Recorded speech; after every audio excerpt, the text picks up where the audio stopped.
ಜಗತ್ತಿಗೆ ಸ್ವಾಮಿ ವಿವೇಕಾನಂದರಂತಹ ಸನ್ಯಾಸಿಗಳು ಒಂದು ವೇಳೆ ಇರಲಿಲ್ಲ ಅಂತಂದ್ರ ಭಾರತ ಇನ್ನೂ ಎಲ್ಲಿ ಇರ್ತಿತ್ತೋ ಗೊತ್ತಿಲ್ಲ.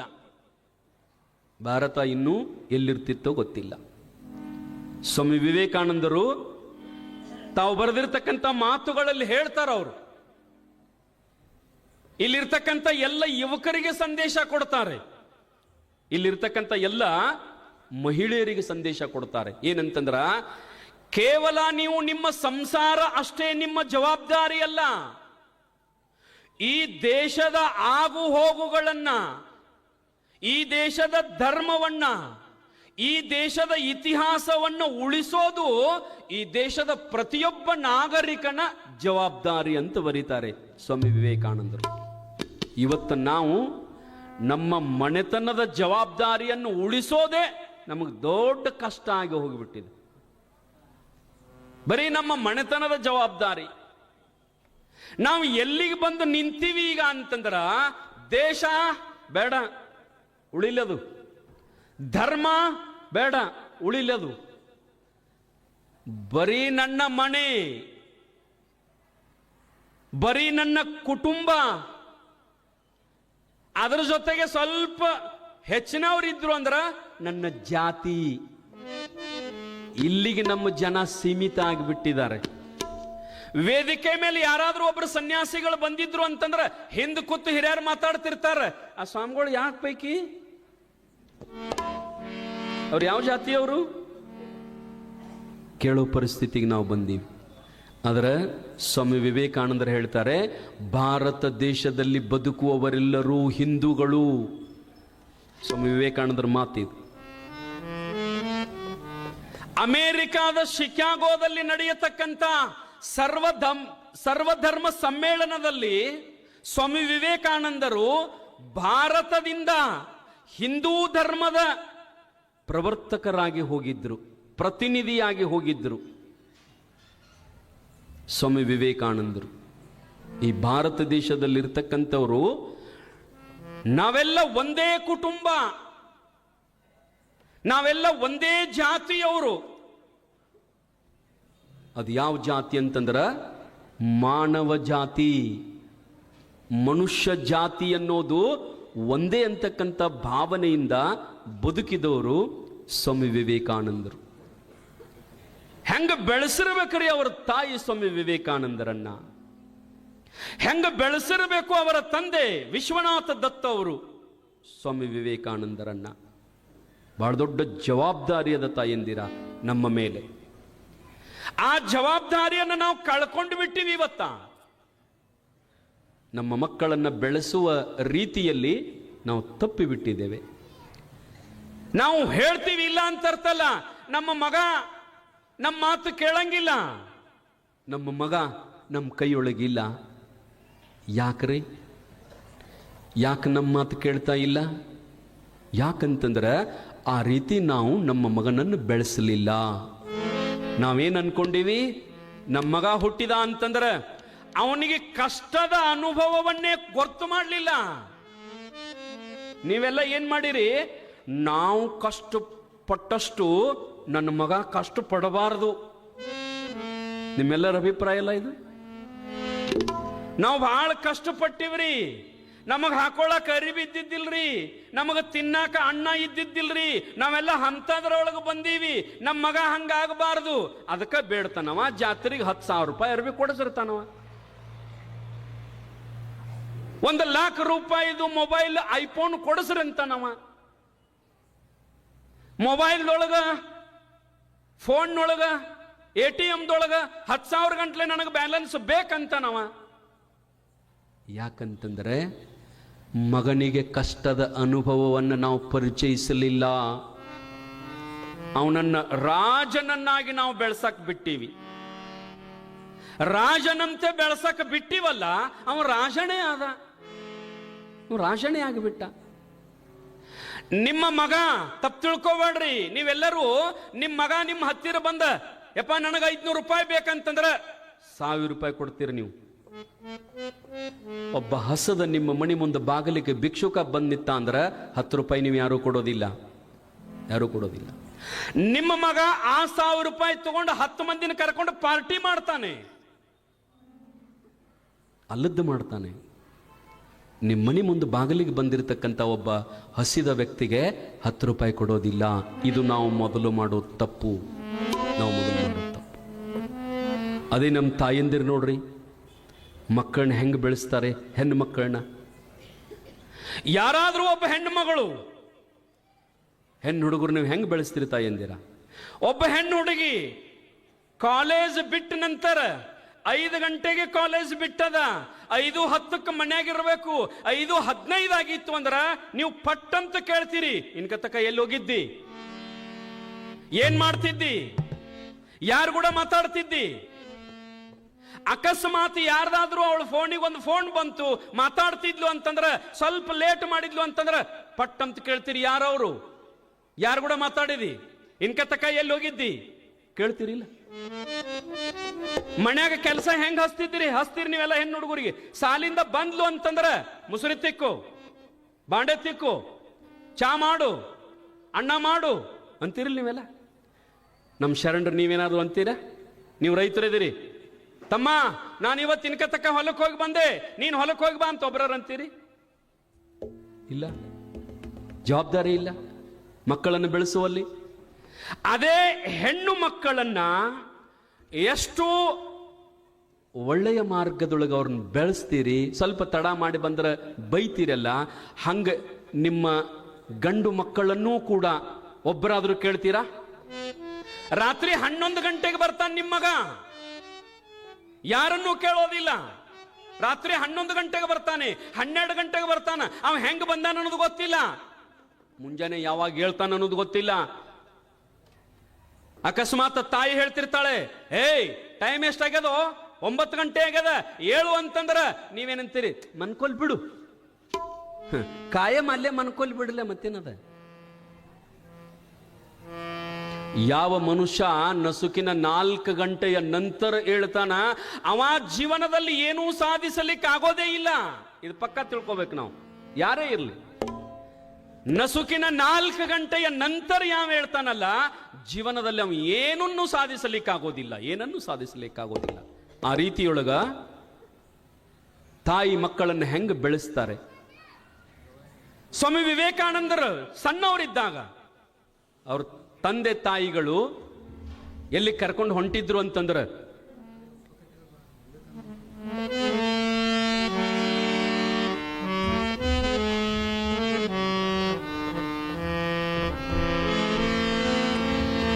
ಸಣ್ಣವರಿದ್ದಾಗ ಸ್ವಾಮಿ ವಿವೇಕಾನಂದರು ಎಲ್ಲಿಗೆ ಹೊಂಟಿದ್ರು ಅಂತಂದ್ರ, ತಾಯಿ ತಂದೆ ಸ್ವಾಮಿ ವಿವೇಕಾನಂದ ಸಣ್ಣ ಹುಡುಗಿದ್ದಾಗ ಅವನು ಕುಂಡಿಸ್ಕೊಂಡು ಎಲ್ಲಿ ಹೊಂಟಿದ್ರು ಅಂತಂದ್ರ, ಬಹುತೇಕ ಏನೋ ನೋಡ್ಲಿಕ್ಕೆ ಅಂತ ತಿಳ್ಕೊಂಡು ಹೊಂಟಿದ್ರು. ವಿಶ್ವನಾಥ ದತ್ತರು ವಕೀಲರು, ಬಹಳ ಬುದ್ಧಿವಂತರು. ಅವ್ರ ತಾಯಿನೂ ಬಹಳ ಬುದ್ಧಿವಂತೆ. ತಂದೆ ಕೇಳಿದ, ಕೂಡಿಸ್ಕೊಂಡು ಟಾಂಗಾದಾಗ ತಾಯಿನೂ ಕುಂತಿದ್ಲು, ತಂದೆನೂ ಕುಂತಿದ್ದ. ಸಣ್ಣ ಬಾಲಕ ಹುಡುಗ ಸ್ವಾಮಿ ವಿವೇಕಾನಂದ ಕೂತ ಸಂದರ್ಭದೊಳಗ ಅವರಪ್ಪ ಮಾತಾಡ್ಕೊತ ಕುಂತಿರ್ತಿರ್ಲ, ನೀವು ಮಾತಾಡ್ತಿದ್ದ. ಏನಂತಂದ್ರ, ನೀನು ಮುಂದೆ ಏನಾಗ್ತೀಯಪ್ಪ ಕಲಿತು, ಸಾಲಿಗೆ ಹೋಗ್ತೀಯಲ್ಲ ಅಂತ ಕೇಳ್ದ. ಸಾಲಿಗೆ ಹೋಗ್ತೀನಪ್ಪ, ಸಾಲಿ ಕಲಿತೀನಿ. ಬಹಳ ಬುದ್ಧಿವಂತ ಸ್ವಾಮಿ ವಿವೇಕಾನಂದ.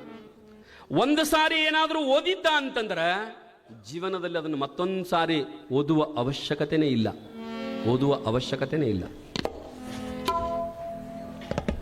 ಕೇಳಿದ್ರು ಅವರಪ್ಪ, ಸಾಲಿಗೆ ಹೋಗ್ತೀಯನ್ಪ?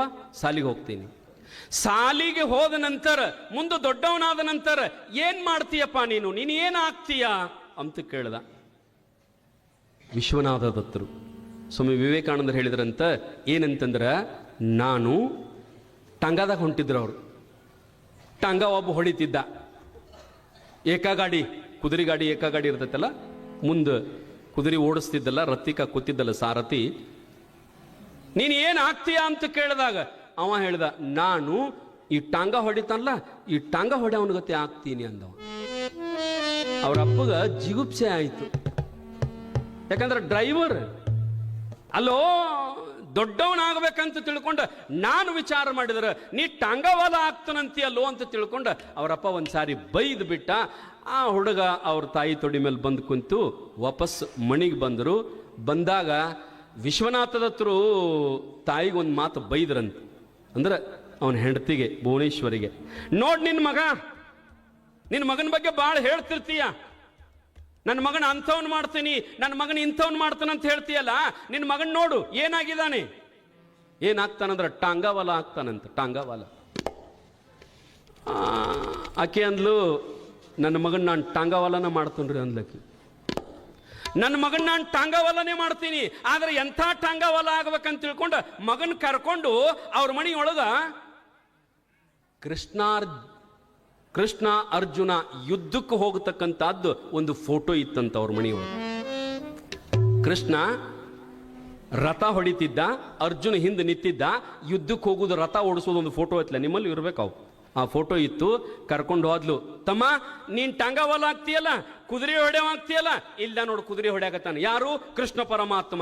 ಇವನಂತೆ ನೀನ್ ಆಗ್ಬೇಕು ಅಂತಂದಾಗ, ಹ್ಞೂ ಅಮ್ಮ ನಾನು ಅವನಂತೆನ ಆಗ್ತಾನಂತ ತಿಳ್ಕೊಂಡ ಆ ತಾಯಿ ಅವತ್ತಿನಿಂದ ಹೆಂಗ ತಯಾರು ಮಾಡಿದ್ಲು ಅಂತಂದ್ರ ಒಬ್ಬ ಶ್ರೇಷ್ಠ ತತ್ವಜ್ಞಾನಿಯನ್ನಾಗಿ ತಯಾರು ಮಾಡಿದ್ಲು. ಯಾರನ್ನಂತಂದ್ರ ಸ್ವಾಮಿ ವಿವೇಕಾನಂದರನ್ನೇ. ಬಹಳಷ್ಟು ಬುದ್ಧಿವಂತರು ಸ್ವಾಮಿ ವಿವೇಕಾನಂದರು.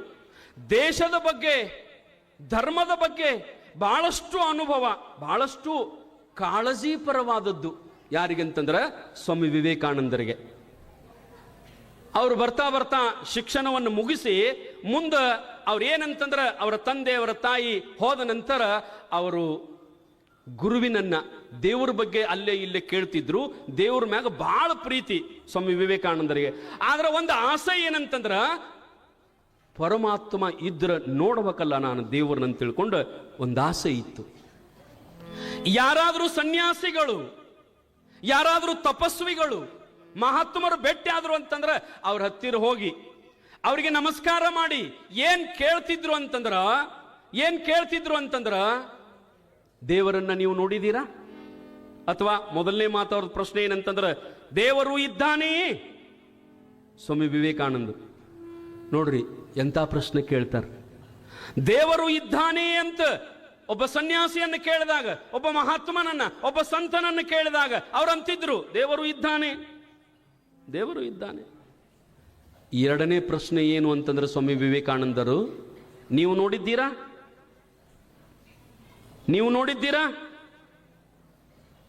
ಅವರು ನಾನು ನೋಡೇನೆ ಅಂದ್ರಂತಂದ್ರ ನನಗೆ ತೋರಿಸ್ರಿ ಹಂಗಾರ ದೇವರು. ಪರಮಾತ್ಮನ ನೀವು ನೋಡಿದ್ದೀರಿ ಅಂದ್ರ, ದೇವರು ಇದ್ದದ್ದ ಕರೆ ಆದ್ರ ನೀವು ನನಗ ಆ ಭಗವಂತನನ್ನ, ಆ ದೇವರನ್ನ ಇವತ್ತು ತೋರಿಸಬೇಕು.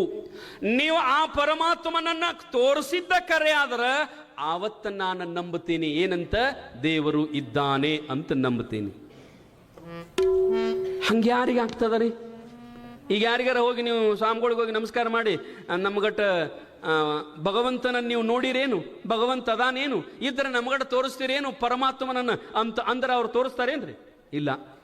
ಹೆಂಗ ಸಾವಿರ ಸನ್ಯಾಸಿಗಳನ್ನು ಕೇಳ್ತಿದ್ರಂತ ಸ್ವಾಮಿ ವಿವೇಕಾನಂದರು. ದೇವರು ಇದ್ದಾನೆಯೇ? ಎಕ್ಸ್ಪರ್ಟ್ ಇಂಗ್ಲಿಷ್ ಮಾತಾಡ್ತಿದ್ರು ಸ್ವಾಮಿ ವಿವೇಕಾನಂದರು. ಭಾರಿ ಇಂಗ್ಲಿಷ್ ಭಾಷೆ ಮಾತಾಡ್ತಿದ್ರು, ಇಂಗ್ಲಿಷ್ದೊಳಗ ಕೇಳ್ತಿದ್ರು. ದೇವರು ಇದ್ದಾನೆಯೇ? ಇದ್ದಾನೆ ಅಂತಂದ್ರ ನನಗೆ ತೋರಿಸ್ರಿ. ನೀವು ನನ್ನ ಹೆಂಗ ನೋಡಕತ್ತೀರಲ್ಲ, ಈಗ ನಾನ್ ನಿಮ್ಮನ್ನ ಹೆಂಗ ನೋಡಕತ್ತೇನಲ್ಲ, ಹೆಂಗ ದೇವ್ರನ್ನ ನಾನು ನೋಡ್ಬೇಕು. ಯಾರೊಬ್ರು ಸೊಮ್ಮ ತಲೆ ಬಾಗಿಸ್ಕೊಂಡು ಹೋಗ್ತಿದ್ರು. ದೇವ್ರ ಅದಾನಂತಂದ್ರ ಅದಾನಂತಿದ್ರು, ತೋರಿಸ್ತಾನಂದ್ರ ಅಕ್ಕಿದ್ದಿಲ್ಲ, ಹೋಗ್ತಿದ್ರು. ಹಿಂಗೆ ಎಷ್ಟೋ ಮಂದಿಯನ್ನು ಕೇಳಿದಾಗ ಯಾರು ತೋರಿಸಲಿಕ್ಕಾಗಲಿಲ್ಲ. ಆದ್ರೆ ಆ ಉತ್ಸುಕತೆ ಅವರಲ್ಲಿ ಇದು ಹೋಗಲಿಲ್ಲ. ಕೇಳಲೇಬೇಕು, ನೋಡಲೇಬೇಕು ಅಂತಕ್ಕಂಥ ಭಾವನೆ, ಅದಕ್ಕೆ ಮುಮುಕ್ಷು ಭಾವನೆ ಅಂತ ಕರೀತಾರೆ.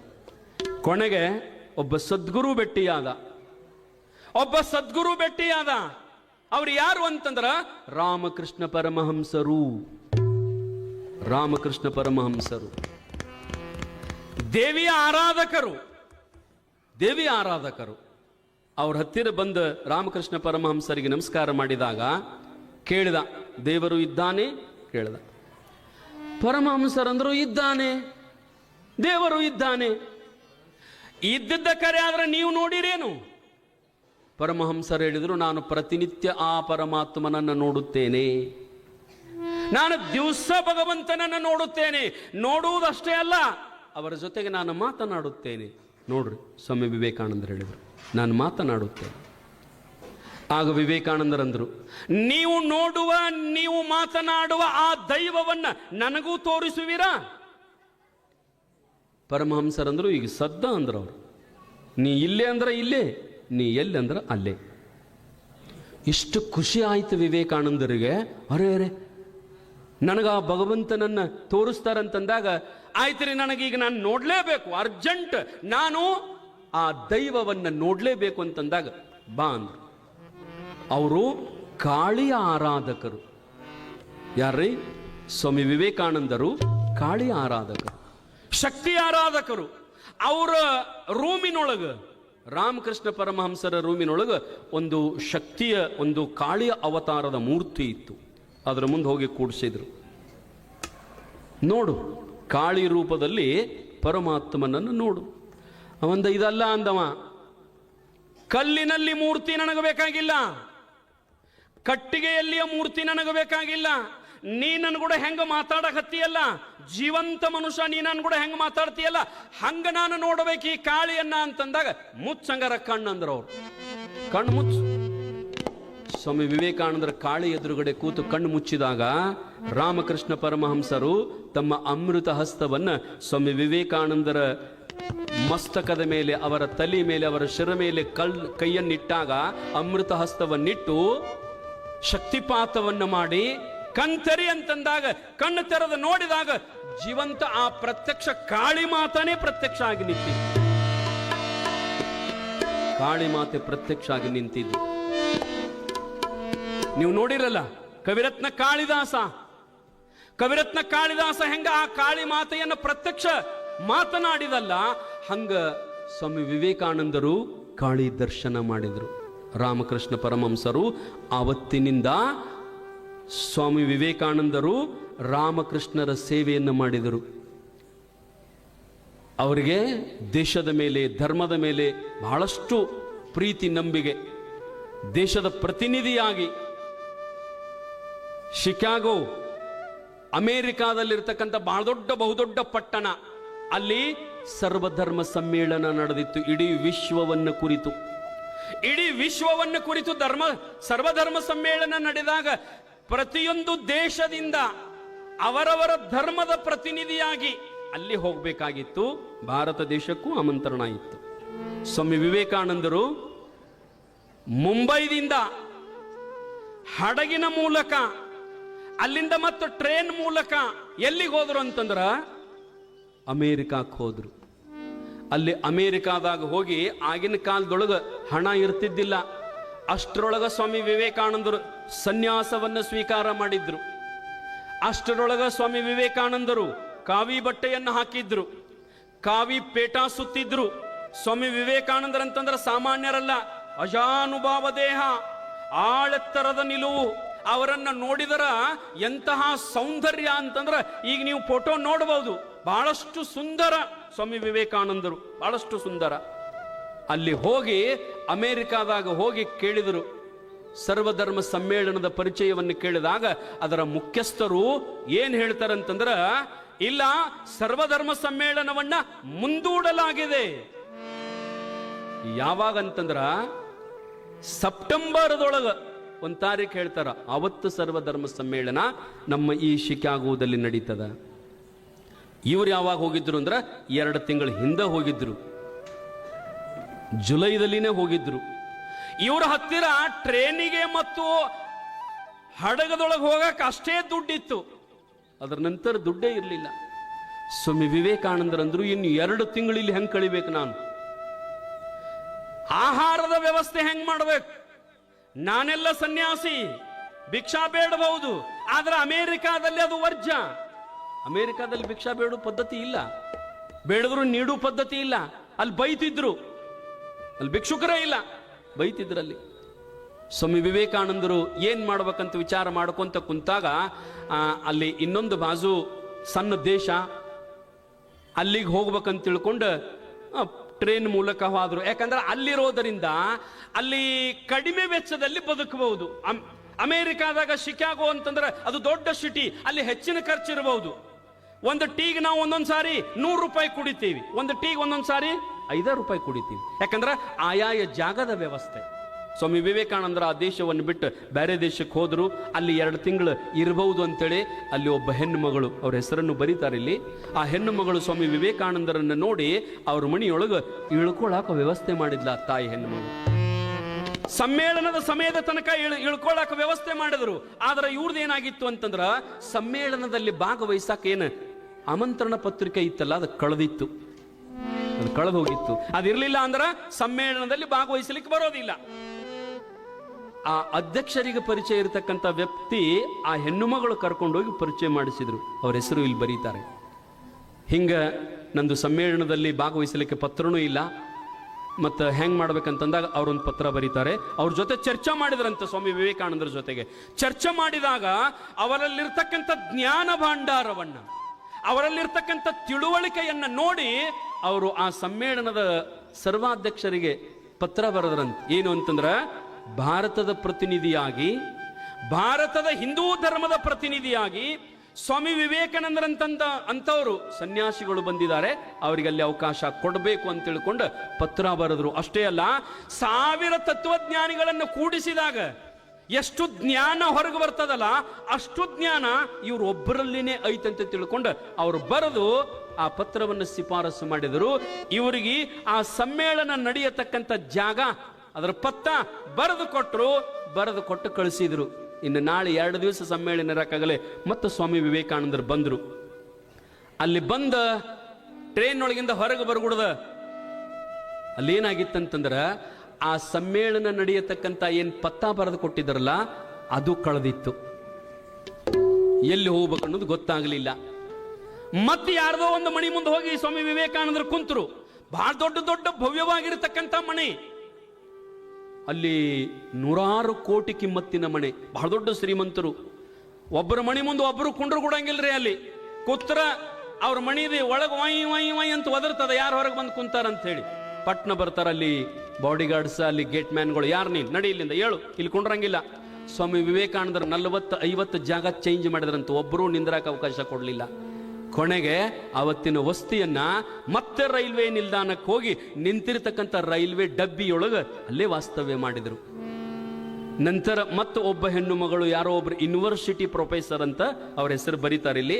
ಆ ಯೂನಿವರ್ಸಿಟಿ ಪ್ರೊಫೆಸರು ಅವರನ್ನು ಸಂಪರ್ಕ ಮಾಡಿದಾಗ ಅವ್ರು ಮತ್ತೇನ್ ಮಾಡಿದ್ರಂತಂದ್ರ ಆ ಸಮ್ಮೇಳನದ ಸ್ಥಾನವನ್ನು ಕರ್ಕೊಂಡೋಗಿ ಪರಿಚಯಿಸಿ ತೋರಿಸ್ತಾರೆ. ಆ ಜಾಗದಾಗ ಒಂದಿನ ವಸ್ತಿ ಇದ್ರು ಸ್ವಾಮಿ ವಿವೇಕಾನಂದರು. ಭಾಷಣದ ಸಮಯ ಬಂದಾಗ ಎಲ್ಲ ದೇಶದ ಪ್ರತಿನಿಧಿಗಳು ಬಂದಿದ್ರು. ಎಲ್ಲ ದೇಶದ ಪ್ರತಿನಿಧಿಗಳು ಬಂದು ತಮ್ಮ ಧರ್ಮದ ಸಂದೇಶವನ್ನ, ತಮ್ಮ ದೇಶದ ವಸ್ತುಸ್ಥಿತಿಯನ್ನ ಅಲ್ಲಿ ಪ್ರತಿಪಾದನೆ ಮಾಡ್ಲಿಕ್ಕೆ ಬಂದಿದ್ರು. ಸ್ವಾಮಿ ವಿವೇಕಾನಂದರನ್ನ ಲಾಸ್ಟ್ ಕುರ್ಚಿ ಕೂಡಿಸಿದ್ರು. ಮೊದಲು ಅವರು ಇವರು ಹೀಗೆ ಮಾತಾಡ್ಕೊಂತ ಲಾಸ್ಟ್ ಕುರ್ಚಿ ಕುಂತಿದ್ರು. ಟೈಮ್ ಲಾಸ್ಟ್ ಬಂದಿತ್ತು.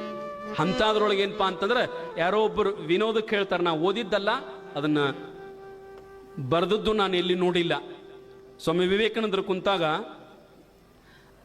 ಅವರ ಧರ್ಮ ಗ್ರಂಥವನ್ನ ಎಲ್ಲರೂ ಅಲ್ಲಿಟ್ಟಿದ್ರಂತೆ.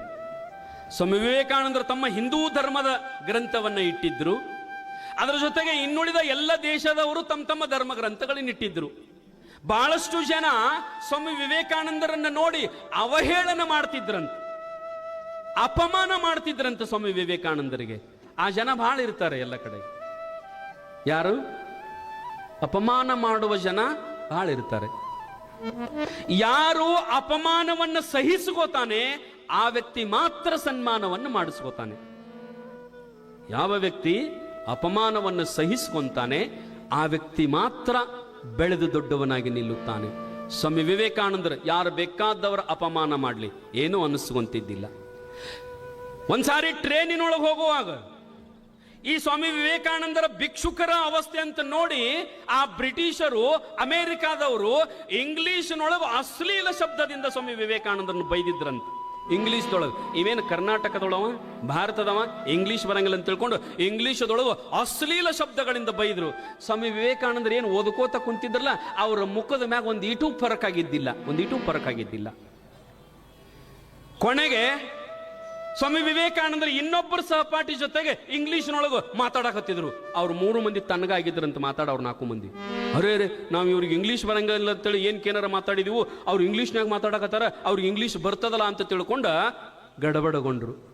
ಮತ್ತೊಂದ್ಸಾರಿ ಟ್ರೈನ್ನಾಗ ಹೋಗುವಾಗ ಬಹಳ ಅಡ್ಡಾಡ್ತಿದ್ರು. ಬಹುತೇಕ ಸ್ವಾಮಿ ವಿವೇಕಾನಂದರು ಹೋಗಲಾರದ ದೇಶವೇ ಇಲ್ಲ, ಎಲ್ಲ ದೇಶಗಳನ್ನ ಸಂಚಾರ ಮಾಡಿದ್ದಾರೆ ಸ್ವಾಮಿ ವಿವೇಕಾನಂದರು. ಟ್ರೈನ್ನಾಗ ಕುಂತಾಗ ಸ್ವಾಮಿ ವಿವೇಕಾನಂದರನ್ನ ಒಬ್ಬ ಸಿಕ್ಕಾಪಟ್ಟಿ ಬೈದರಂತ 4 ಮಂದಿ. ವಿವೇಕಾನಂದರು ಏನೂ ಅನ್ಲಿಲ್ಲ, ಸುಮ್ಮನೆ ಕುಂತರು. ಆದ್ರೆ ಒಂದ್ಸಾರಿ ಅವ್ರ ಗುರುಗಳಿದ್ರಲ್ಲ ರಾಮಕೃಷ್ಣ ಪರಮಹಂಸರಿಗೆ ಒಬ್ಬ ವ್ಯಕ್ತಿ ಏನೋ ಅಂದದ್ದಕ್ಕ 4 ಮಂದಿನ ಒಂದೇ ಸಾರಿ ತೆಕ್ಕಾಗಿಡದು ಎತ್ತಿ ಆ ಮ್ಯಾಲ ಬೋಗಿ ತಗಡಿರ್ತೈತ್ ನೋಡ್ರಿ, ಅದಕ್ಕೆ ಬಡದು ತಳಗ 4 ಮಂದಿನ ಒಗದ ಅವ್ರ ದುಬ್ಬದ ಮ್ಯಾಗ ಎದಿ ಮ್ಯಾಗ ಕಾಲಿಟ್ಕೊಂಡು ನಿಂತಿದ್ರಂತ ಸ್ವಾಮಿ ವಿವೇಕಾನಂದ. ಯಾದಕ್ಕ ನನಗೇನ್ ಬೇಕಾದಂದ್ರು ನನಗೆ ನಡೀತದ, ನನ್ನ ಗುರುವಿಗೆ ಒಂದು ಮಾತು ಅಂದ್ರ ನಾನು ತಡೆಯೋದಿಲ್ಲ ಅಂತ ತಿಳ್ಕೊಂಡು ಸ್ವಾಮಿ ವಿವೇಕಾನಂದರು ಸರ್ವಧರ್ಮ ಸಮ್ಮೇಳನದೊಳಗ ಎಲ್ಲಾ ಪುಸ್ತಕಗಳನ್ನ ಬಹಳ ವಿನೋದವಾಗಿ ಮಾತಾಡ್ತಿದ್ರಂತ ಸ್ವಾಮಿ ವಿವೇಕಾನಂದರು. ಆಗಿಂದಾಗ ಉತ್ತರ ಕೊಡ್ತಿದ್ರು, ಲೇಟ್ ಮಾಡ್ತಿದ್ದಿಲ್ಲ ಅಂತ ಸ್ವಾಮಿ ವಿವೇಕಾನಂದರು. ಎಲ್ಲ ಗ್ರಂಥಗಳನ್ನಿಟ್ಟಾಗ ಧರ್ಮ ಗ್ರಂಥಗಳನ್ನಿಟ್ಟಾಗ ಇದು ಅವ್ರದ್ದು ತಳಗಿತ್ತಂತ ಧರ್ಮ ಗ್ರಂಥ. ಅಲ್ಲಿ ಅಪಮಾನ ಮಾಡುವವರು, ಅವಹೇಳನ ಮಾಡುವವರು ವೇದಿಕೆ ಮೇಲೆ ದೊಡ್ಡ ದೊಡ್ಡ ದೇಶದ ಪ್ರತಿನಿಧಿಯಾಗಿ ಬಂದವರು ಅಂತಿದ್ರಂತೆ. ಇವ್ಯಾವ ಭಿಕ್ಷುಕ ಬಂದಿದ್ದಾನೆ, ಯಾವ ದೇಶದ ವ್ಯಕ್ತಿ ಇವ, ಏನ್ ಪ್ರತಿಪಾದನೆ ಮಾಡಕ್ ಬಂದಾನ ಅಂತ ಅಲ್ಲಿ ಕುಂತವ್ರೆಲ್ಲರೂ ಮಾತಾಡ್ತಿದ್ರಂತೆ. ಇದೆಲ್ಲ ಸ್ವಾಮಿ ವಿವೇಕಾನಂದರಿಗೆ ಗೊತ್ತಾಗ್ತಿತ್ತು, ಆದ್ರೂ ಸುಮ್ ಕುಂತಿದ್ರು, ಅವರು ಏನು ಅಂತಿದ್ದಿಲ್ಲ. ಅಲ್ಲಿ ಕುಂತವ್ರಂದ್ರಂತ, ನಿನ್ನ ಧರ್ಮ ಗ್ರಂಥ ಯಾವುದು ನಿನ್ನ ಧರ್ಮ? ಸ್ವಾಮಿ ವಿವೇಕಾನಂದರು ಪಟ್ಟಂತ ಉತ್ತರ ಕೊಡ್ತಿದ್ರಂತೆ, ಯಾವುದು ನಿನ್ನ ಧರ್ಮ, ಯಾವುದು ನಿನ್ನ ಸಂಸ್ಕೃತಿ ಅಂತಂದಾಗ ಇಡೀ ಜಗತ್ತಿನೇ ನೋಡಿ, ಯಾವುದನ್ನ ನೋಡಿ ಅನುಸರಿಸಿ ತನ್ನನ್ನು ತಾನು ಸುಧಾರಿಸಿಕೊಳ್ಳುತ್ತದೆಯೋ ಅಂತಹ ಜಗದ್ಗುರು ಭಾರತ ದೇಶದ ಪ್ರತಿನಿಧಿ ನಾನು. ಸ್ವಾಮಿ ವಿವೇಕಾನಂದರು ಹೇಳ್ತಿದ್ರು, ಇಡೀ ವಿಶ್ವವೇ ನೋಡಿ ಕಲಿಬೇಕು, ಅಂತಹ ಜಗದ್ಗುರು ಭಾರತದ ಪ್ರತಿನಿಧಿ ನನ್ನ ಧರ್ಮ ಗ್ರಂಥ, ಹಿಂದೂ ಧರ್ಮ ಗ್ರಂಥ. ಅದನ್ನ ನೋಡಿದ್ರಂತ ಅಲ್ಲಿದ್ದವ್ರು ಅಂತಿದ್ರಂತ, ನೋಡು ನಿನ್ನ ಧರ್ಮ ಗ್ರಂಥ ಎಲ್ಲದ ನೋಡು. ಟೇಬಲ್ ಮ್ಯಾಗ ಇಟ್ಟಾಗ ನಮ್ಮ ಧರ್ಮ ಗ್ರಂಥಗಳೆಲ್ಲ ಮ್ಯಾಲದಾವು, ನಿನ್ನ ಧರ್ಮ ಗ್ರಂಥ ನೋಡು ಕೆಳಗೆ ಒದ್ದಾಡಕತ್ತದ ಸಿಕ್ಕ. ಎಲ್ಲ ಧರ್ಮ ಗ್ರಂಥಗಳ ಮ್ಯಾಲದಾವ, ನಿನ್ನ ಧರ್ಮ ಗ್ರಂಥ ಕೆಳಗದ ಅಂತಂದಾಗ ಪಟ್ ಅಂತ ಉತ್ತರ ಕೊಡ್ತಿದ್ರಂತ ಸ್ವಾಮಿ ವಿವೇಕಾನಂದರು. ಏನಂತಂದ್ರೆ, ಹೌದಪ್ಪ, ನನ್ನ ಧರ್ಮ ಗ್ರಂಥ, ನನ್ನ ಹಿಂದೂ ಧರ್ಮ ಗ್ರಂಥ ಕೆಳಗಡೆ ಅದ. ಆದ್ರ ಎಲ್ಲ ಧರ್ಮಗಳಿಗೂ ಎಲ್ಲ ಧರ್ಮ ಗ್ರಂಥಗಳಿಗೂ ಆಶ್ರಯವಾದ ಗ್ರಂಥ ಯಾವುದು ಅಂತಂದ್ರೆ ಅದು ಧರ್ಮ ಗ್ರಂಥ. ನಿಮ್ಮ ಗ್ರಂಥ ಎಲ್ಲ ಎದ್ರ ಮ್ಯಾಗ ನಿಂತಾವ ಗೊತ್ತದೆ, ನಂದು ಒಂದು ತಕೊಂಡಿದ್ರೆ ಅಟ್ಟು ಬೀಳ್ತಾವ ನಿಮ್ಮ ಅಂತಿದ್ರಂತ. ಇದು ಪುಸ್ತಕ ಅಟ್ಟೆ ಅಲ್ಲ, ಇಡೀ ವಿಶ್ವವೇ ಅನುಸರಿಸ್ತಕ್ಕಂಥ ಧರ್ಮ ಯಾವುದಾದ್ರೂ ಇದ್ರ ಅದು ಭಾರತ ದೇಶದ ಧರ್ಮ, ಭಾರತ ದೇಶದ ಸಂಸ್ಕೃತಿ, ಭಾರತ ದೇಶದ ಇತಿಹಾಸ ಅಂತ ತಿಳ್ಕೊಂಡ ಸ್ವಾಮಿ ವಿವೇಕಾನಂದರು ಹೇಳ್ತಿದ್ರಂತ. ಭಾಷಣದೊಳಗ ಎಲ್ಲರೂ ಮಾತಾಡಿ ಇವ್ರನ್ನ ಮರ್ತ ಬಿಟ್ಟಿದ್ರಂತ. ಮತ್ತ ಆ ಅಧ್ಯಕ್ಷಗೆ ಹೋಗಿ ಮತ್ತೆ ಸ್ವಾಮಿ ವಿವೇಕಾನಂದರು ಕೇಳಿದ್ರಂತ, ಇಲ್ಲ ಒಂದು 5 ನಿಮಿಷ ಕೊಡ್ರಿ ಅಂತಂದಾಗ ಸ್ವಾಮಿ ವಿವೇಕಾನಂದರು ಬಂದು ಅವ್ರು ಹೇಳಿದ್ರು, ಇಲ್ಲ ಮತ್ತು ವಿವೇಕಾನಂದರಂತ ಭಾರತ ದೇಶದ ಪ್ರತಿನಿಧಿಯಾಗಿ ಮಾತಾಡ್ತಾರಂತಂದು ಮೈಕ್ ಅವ್ರ ಮುಂದೆ ಇಟ್ಟಾಗ ಅಥವಾ ಮೈಕ್ ಮುಂದೆ ಅವ್ರು ಬಂದು ನಿಂತಾಗ 10,000 ಜನ ಕೂಡಿತ್ತು. ಅಲ್ಲಿ ಕೇವಲ ಒಂದೇ ಒಂದು ಮಾತು ಫಸ್ಟಿಗೆ ಪ್ರಾರಂಭದೊಳಗೆ ಸ್ವಾಮಿ ವಿವೇಕಾನಂದರು ಹೇಳ್ತಾರೆ, ಏನಂತಂದ್ರ, ಇಲ್ಲಿ ಕೂಡಿರತಕ್ಕಂಥ ನನ್ನ ಸಹೋದರ ಸಹೋದರಿಯರೇ, ನನ್ನ ಅಕ್ಕ ತಂಗಿಯರೇ ಅಂತ ಪ್ರಾರಂಭ ಮಾಡಿದ್ರಂತ ಸ್ವಾಮಿ ವಿವೇಕಾನಂದರು. ಅದಕ್ಕಿಂತಲೂ ಪೂರ್ವದಲ್ಲಿ ಮಾತಾಡಿದವರೆಲ್ಲ ಲೇಡೀಸ್ ಅಂಡ್ ಜೆಂಟಲ್ಮ್ಯಾನ್ ಅಂದವ್ರೆ ಫಸ್ಟಿಗೆ, ಅಂದ್ರ ಗಂಡಸರೇ ಮತ್ತು ಹೆಂಗಸರೇ ಅಂತ ಮಾತಾಡಿದವರು ಅವರು. ಆದ್ರೆ ಭಾರತ ದೇಶದ ಪ್ರತಿನಿಧಿಯಾಗಿ ಬಂದಿರತಕ್ಕಂಥ ಸ್ವಾಮಿ ವಿವೇಕಾನಂದರು ಸಂಬಂಧವನ್ನು ಕಲ್ಪಿಸಿ, ನನ್ನವರು ಅನ್ನುವ ಭಾವನೆಯನ್ನು ಕಲ್ಪಿಸಿ ಏನ್ ಹೇಳಿದ್ರು ಅಂತಂದ್ರ, ನನ್ನ ಸಹೋದರ ಸಹೋದರಿಯರೇ ಅಂತ ಅಂದಾಗ ಆ ಇಡೀ ಸಭಾ ಕೂಗ್ಯಾಡಲಿಕ್ಕೆ, ಚೀರಾಡಲಿಕ್ಕೆ, ತಾಳಿ ಹಾಕಕ್ಕೆ ಪ್ರಾರಂಭ ಮಾಡಿದ್ರ 15 ನಿಮಿಷ ಸ್ವಾಮಿ ವಿವೇಕಾನಂದರನ್ನ ಮಾತಾಡಕ ಬಿಡ್ಲಿಲ್ಲಂತ ಜನ. ನಮಗ ಅಕ್ಕ ತಂಗಿಯರಂತಂದ, ನಮಗ ಅಣ್ಣ ತಮ್ಮಂದಿರೇ ಅಂತಂದ ಅಂತ ತಿಳ್ಕೊಂಡ ಇಡೀ ಸಭಾ ಚಪ್ಪಾಳೆ ಹಾಕಕತ್ತಿದ್ರ 15 ನಿಮಿಷ ಸಭಾ ಕಂಟ್ರೋಲ್ ಆಗಲಿಲ್ಲ. ಆ ನಂತರ ಸ್ವಾಮಿ ವಿವೇಕಾನಂದರ ಮಾತಾಡಕತ್ತಿದ್ರ ಕೊಟ್ಟ 5 ನಿಮಿಷ ಸದುಪಯೋಗ ಮಾಡಿಕೊಂಡಿದ್ದು ಎಷ್ಟಂತಂದ್ರ 45 ನಿಮಿಷಗಳ ಪರ್ಯಂತರವಾಗಿ ಸ್ವಾಮಿ ವಿವೇಕಾನಂದರ ಮಾತಾಡಿದ್ರ ಒಬ್ಬರು ಬಿಟ್ಟಂದಿದ್ದಿಲ್ಲ. ಪ್ರತಿನಿಧಿಯಾಗಿ ಕುಂತಿರ್ತಕ್ಕಂಥ ಇನ್ನುಳಿದ ದೇಶದ ಜನ ಸ್ವಾಮಿ ವಿವೇಕಾನಂದರನ್ನ ಏನು ಹಿಂಗೆ ನೋಡ್ತಿದ್ದಿರಲ್ಲ, 45 ನಿಮಿಷ ಕಣ್ಣು ಪಿಳುಕಿಸಲಿಲ್ಲಂತ.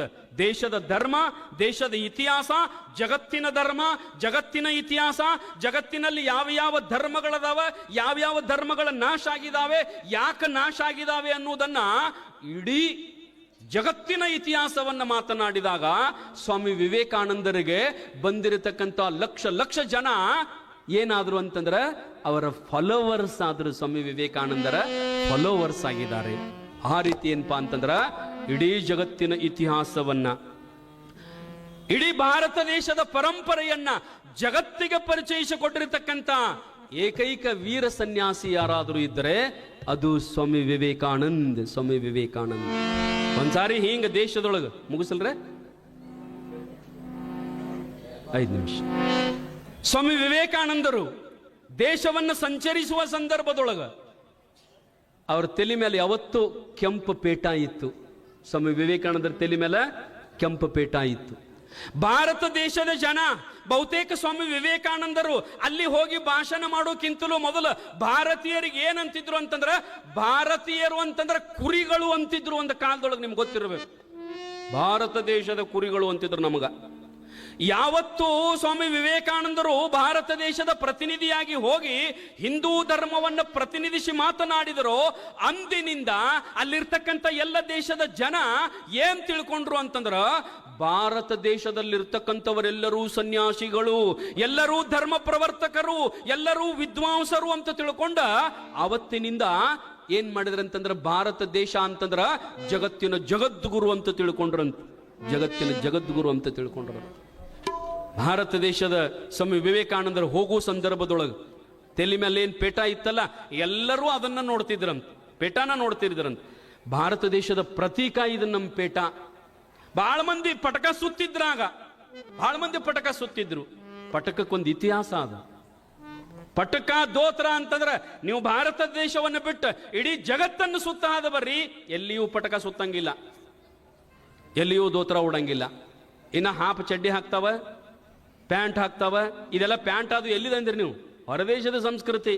ನಮ್ಮ ತಾಯಂದಿರು ಸೀರೆ, ಕುಂಕುಮ ಇವೆಲ್ಲ ನಮ್ಮ ದೇಶದ್ದು. ಹೊರದೇಶದವ್ರು ನೋಡ್ರಿ ಈಗೆಲ್ಲ ಅವ್ರು ಸೀರೆ ಉಡಾಕತ್ತಾರ, ನಾವೇನ್ ಮಾಡಾಕತ್ತೀವಿ? ಅವ್ರ ಡ್ರೆಸ್ ನಾವು ಹಾಕಾಕತ್ತೀವಿ. ಸ್ವಾಮಿ ವಿವೇಕಾನಂದರ ಪೇಟ ನೋಡಿ, ಅದು ಕೆಂಪು ಪೇಟ, ಕೇಸರಿ ಪೇಟ, ಅದನ್ನ ನೋಡಿ ಜನ ಅಂತಿದ್ರಂತ, ಏನು ಪೇಟ ಸುತ್ತ ನಿಮ್ಮ ತಲೆ ಮ್ಯಾಗ ಏನು ಅಂತ. ನಾವಂತೀವಿ ಪೇಟ ಅಂತ, ಅಲ್ಲಿ ಮಂದಿ ಬೇರೆ ಅಂತಿದ್ರಂತ. ಆ ಸ್ವಾಮಿ ಏನೋ ತಲೆ ಮ್ಯಾಗ ಇಟ್ಕೊಂಡು ತಿರುಗಾಡ್ತಾನಲ್ಲ, ಅದು ವಜ್ಜಾಗಂಗಿಲ್ಲ ನಾವು ಅಂತಿದ್ರಂತ. ಆ ಸ್ವಾಮಿ ಏನೋ ತಲೆ ಮ್ಯಾಗ ಇಟ್ಕೊಂಡು ತಿರುಗಾಡ್ತಾನಲ್ಲ, ನಾವು ವಜ್ಜಾಗಿಲ್ಲ ಅಂತ ಕೇಳ್ತಿದ್ರಂತ.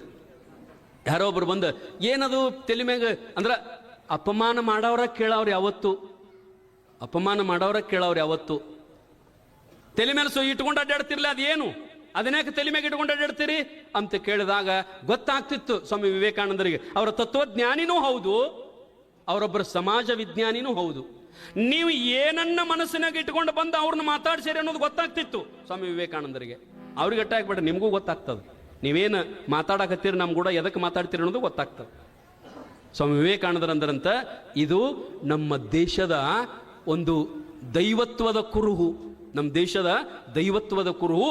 ಇದನ್ನ ತಲೆ ಮ್ಯಾಗ ಇಟ್ಕೊಂಡಿ ನಾನು. ಈ ದೇಶದ ಪ್ರತೀಕ, ಈ ದೇಶದ ಗೌರವದ ಪ್ರತೀಕ. ಅದಕ್ಕೆ ನೋಡ್ರಿ, ಮಹಾತ್ಮರ ತಲೆ ಮೇಲೆ ಕಿರೀಟ ಇರ್ತದ, ಅದ್ರ ಜೊತೆಗೆ ಏನಪ್ಪಾ ಅಂತಂದ್ರ ಪೇಟ ಸುತ್ತಿರ್ತಾರೆ, ಕೆಂಪು ಪೇಟ ಮಹಾತ್ಮರು. ಮತ್ತೆ ಕೆಳಗ ಬೂಟ್ ಹಾಕೊಂಡಿದ್ರು ಸ್ವಾಮಿ ವಿವೇಕಾನಂದರು. ಅವು ಬೂಟ್ ಯಾವ ನಮ್ಮ ದೇಶದ್ದು ಇದ್ದಿದ್ದಿಲ್ಲಂತ್ರಿ. ಅವು ಯಾವಂತಂದ್ರೆ ಅದ ದೇಶದ್ದು ಬೂಟ್ ತಗೊಂಡು ಹಾಕೊಂಡಿದ್ರಂತ ಸ್ವಾಮಿ ವಿವೇಕಾನಂದರು. ಒಬ್ಬ ಹುಡುಗ ಕೇಳಿದನಂತ, ಆ ಪೇಟಾರ ಅದನ್ನ ಸುತ್ತೇರಿ, ಬೂಟರ ಇಲ್ಲಿ ಹಾಕ್ಯಾರಲ್ಲ ಹಿಂಗ್ಯಾಕ ಅಂತ ಕೇಳಿದಾಗ, ನೋಡಪ್ಪ ಅಂದ್ರೆ ಕುಹಕಿಗಳು ಅವ್ರು ಕೇಳೋರು, ಕುಹಕಿಗಳಿಗೆ ಅದ ಭಾಷೆ ಒಳಗೆ ಉತ್ತರ ಕೊಡ್ತಿದ್ರು ಸ್ವಾಮಿ ವಿವೇಕಾನಂದರು. ನಮ್ಮ ದೇಶದ ಪ್ರತೀಕ ನಾನು ಯಾವತ್ತೂ ಅದನ್ನ ನನ್ನ ತಲೆ ಮೇಲೆ ಹೊತ್ಕೊಂಡು ತಿರುಗುತ್ತೀನಿ, ನಿನ್ನ ದೇಶದ ಪ್ರತೀಕ ಅದನ್ನ ಯಾವತ್ತೂ ನಾನು ಇಲ್ಲಿ ಕಾಲಗಣ ಹಾಕೊಂಡು ತಿರುಗ್ತೀನಿ ನಾನಂತ ಸ್ವಾಮಿ ವಿವೇಕಾನಂದರು ಉತ್ತರ ಕೊಡ್ತಿದ್ರಂತ. ಅದ್ರ ಬಗ್ಗೆ ಅತಿ ಕಾಳಜಿ ಕಳಕಳಿ ಅಂತಂದ್ರೆ ಸ್ವಾಮಿ ವಿವೇಕಾನಂದರದು ಈ ದೇಶದ ಯುವಕರ ಮೇಲೆ. ಈ ದೇಶದ ಯುವಕರಿಗೆ ಬಹಳ ದೊಡ್ಡ ಸಂದೇಶವನ್ನು ಕೊಟ್ಟಿದ್ದಾರೆ ಸ್ವಾಮಿ ವಿವೇಕಾನಂದರು. ಯಾವಾಗ ಈ ದೇಶದ ತರುಣರು, ಯಾವಾಗ ಈ ದೇಶದ ಯುವಕರು ಪ್ರಜ್ಞಾವಂತರಾಗಿ, ಶಿಕ್ಷಣವಂತರಾಗಿ, ಈ ದೇಶದ ಹಿರಿಮೆ, ಈ ದೇಶದ ಗರಿಮೆ, ಈ ದೇಶದ ಇತಿಹಾಸ, ಈ ದೇಶದ ಪರಂಪರೆಯನ್ನು ಅಧ್ಯಯನ ಮಾಡಿ ದೇಶಕ್ಕಾಗಿ ತಮ್ಮನ್ನು ತಾವು ಸಮರ್ಪಣೆ ಮಾಡ್ಕೋತಾರಲ್ಲ, ಆವತ್ತು ಈ ದೇಶ ಉದ್ಧಾರ ಆಗ್ತದೆ ಅಂತ ಸ್ವಾಮಿ ವಿವೇಕಾನಂದರು ಕನಸನ್ನು ಕಂಡಿದ್ದರು. ಯಾಕೆ ಅವರಿಗೆ ಅಷ್ಟ ಕಳಕಳಿ ಅಂತಂದ್ರ, ನಿಮಗೂ ಬರ್ತದ ಅದು. ನೀವು ಹೊರದೇಶಕ್ಕೆ ಒಂದಿಟ್ಟು ಸುತ್ತಾಡಿ ಬಂದ್ರಂದ್ರೆ ಗೊತ್ತಾಗ್ತದ, ಹೊರದೇಶದೊಳಗೆ ಬಡವರೇ ಸಿಗೋದಿಲ್ಲ. ಅಲ್ಲಿ ಪತ್ರಾಸ ಮಣಿ ಹುಡುಕ್ತಾನಂದ್ರೆ ಇಲ್ಲ, ಅಲ್ಲಿ ಗುಡಿಸಲ ಹುಡುಕ್ತಾನಂದ್ರೆ ಸಿಗೋದೇ ಇಲ್ಲ.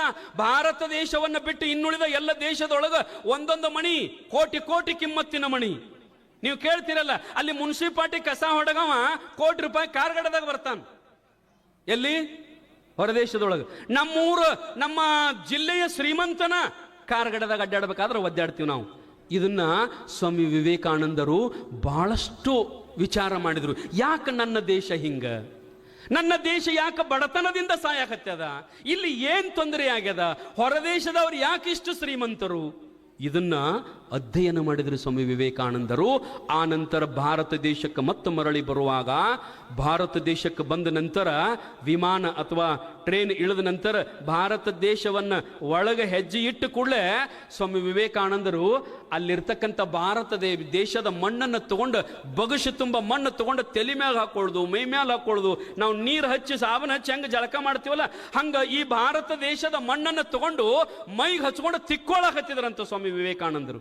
ಅಲ್ಲಿದ್ದವರೆಲ್ಲ ಕೇಳಿದ್ರಿ, ಯಾಕ್ರಿ ಅಂತಂದ್ರ, ನಾನು ಅಸಂಸ್ಕೃತಿ, ಅಸಭ್ಯವರ್ತನ, ಅಶ್ಲೀಲವಾದದ್ದಿದ್ದು, ಅದು ಅಪವಿತ್ರತೆಯಿಂದ ಕೂಡಿರ್ತಕ್ಕಂಥ ಎಲ್ಲ ದೇಶಗಳನ್ನು ತಿರುಗಿ, ನಂದೇನಾದರೂ ಒಂದಿಷ್ಟು ಈ ಶರೀರ ಅಪವಿತ್ರ ಆಗಿರಬಹುದು, ಅದು ನನ್ನ ಭಾರತ ದೇಶದ ಮಣ್ಣ ಅಂತಂದ್ರ ಇದು ಗಂಗಾ ಇದ್ದಂಗ, ಇದು ಯಮುನಾ ಇದ್ದಂಗ, ಇದರಲ್ಲಿ ಪುಣ್ಯ ಸ್ಮರಣೆ ಅದ. ಆದ್ದರಿಂದ ಈ ಮಣ್ಣಿನಿಂದ ಆ ಭಾರತ ದೇಶದವನ್ನು ಬಿಟ್ಟು ಇನ್ನುಳಿದ ದೇಶದ ಕೊಳೆಯನ್ನ ನಾನು ಮೊಟ್ಟ ಮೊದಲು ಇದರಿಂದ ತೊಳ್ಕೋತನಂತ ತಿಳ್ಕೊಂಡು ಮಣ್ಣನ್ನ ತನ್ನ ಮೇಲೆ ಹಾಕೊಂಡ್ರಂತ, ಭಾರತ ದೇಶದ ಮಣ್ಣನ್ನು.